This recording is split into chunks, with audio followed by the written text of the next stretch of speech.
Nabigla ako rito, hindi ko akalain na may rules palang ganito. Yan ang sinasabi natin dito 'no.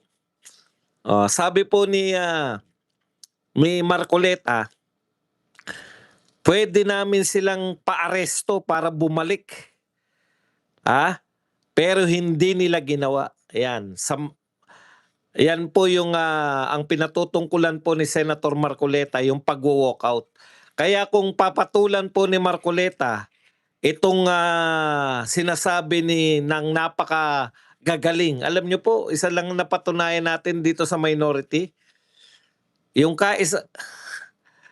masasaktan na naman 'tong mga 'to, eh. Wala pala halos abogado 'no, isa lang po yung abogado ng minority, si Kiko Pangilinan pa. Siya na lang nga yung abogado dinadaan pa sa sigaw, dinadaan pa sa pambabraso sa mikropono. Oh, yan talaga 'pag mga walang kakayahan, dadaanin sa pasigaw-sigaw. Eto po ang sabi ni Marcoleta, alam niyo sa tuntunin namin 'pag nag-walkout, puwede namin silang paaresto para bumalik, eh.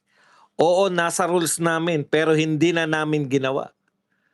Magkakahiyaan po pala.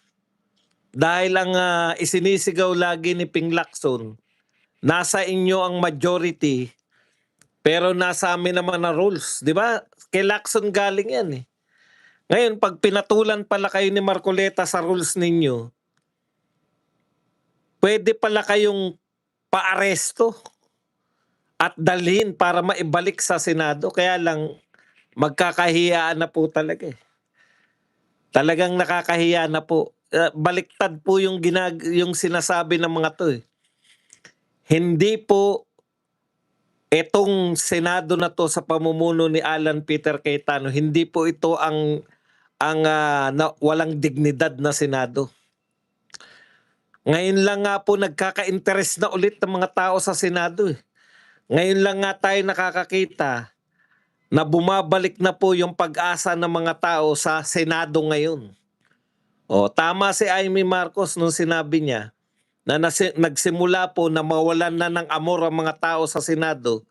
Nagsimula po na bumagsak ang pananaw ng mga tao sa Senado nung kayo po ay hindi na nag-iimbestiga sa flood control.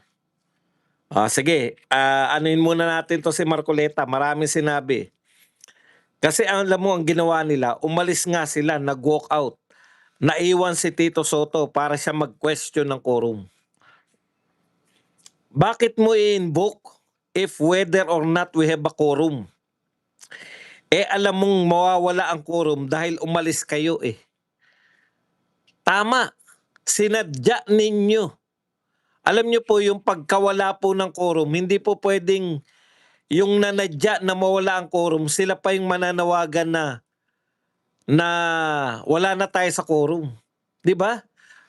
Ang ginawa po ng minority, hinostage nila yung plenary, hinostage po nila yung usapin ng Senado. Kasi umalis sila, okay lang po na nag-walkout, eh. Kung nag-walkout po sila, pwede pong ituloy ng mga natirang senador yung usapan. Ang problema, nag-walkout na sila, pero sinabotahe pa nila yung plenary. Bakit po nila sinabotahe?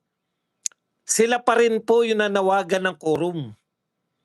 Hindi po ba nakakahiya pong gawain yan? Hindi, unparliamentary. Kayo na nga yung nag-walkout. Kasi po ang ibig sabihin po na nag-walkout, wala na kayong pakialam sa usapin. Bahala na kayo dyan. Ayaw nyo kaming, total kayong masusunod, di mag-walkout na lang kami. Iba po yung ginawa nila, eh. Nag-walkout na sila, tapos may natirang isa, si Tito Soto, at nagsabi po na wala na tayo sa quorum, kaya itigil na to. Ibig sabihin, ang pag-walkout nyo, wala na kaming pakialam sa usapin, eh. Pero hindi, wala na kaming pakialam, pero gusto naming matigil yung inyong pag-uusap. Nandamay pa, ika nga. Hindi na lang sinarili. Bakit English pa rin ang inyong ano? Samantalang sumunod na ako ron sa YouTube. Okay, anyways, mababasa ko naman yan. Kahit na English pa. Meron namang pag tinapatan mo nagiging Tagalog. Sa madaling salita mga kapatid, talagang ang gusto nila, wag matuloy yung usapan. Kasi kung nag-walkout ka lang, 'di ba, halimbawa po ng walkout, na ibig sabihin ng walkout, bahala na kayo, wala na akong pakialam kung anong pag-usapan nyo. Halimbawa, ginagawa araw-araw ni Lito Lapid, pagka time in, time out na agad.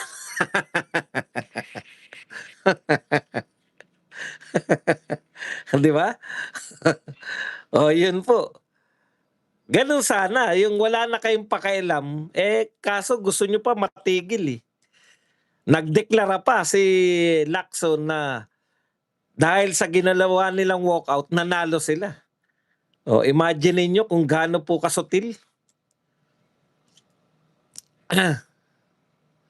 O, mag-lex lang po tayo. Okay. Tuloy po natin yung mga sinabi ni Marcoleta. Bakit mo i-invoke if whether or not we have a quorum, alam mong mawawala ang quorum dahil umalis kayo. Di ba? Ang quorum namin, 13 senators.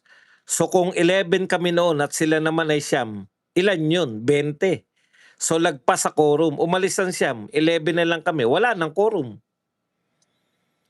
So sa puntong kukwestiyonin mo yung quorum, parang ikaw na yung nanunuyo sa amin. Parang ikaw na yung, 'di ba? Parang ang meaning ng nanunuyo, parang nang-aasar ka eh.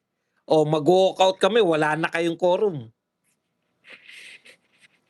Kayo nagbigay ng kondisyon para mawala ang quorum, pagkatapos kukwestiyonin ninyo mo yung quorum. So may bad faith dito. Correct.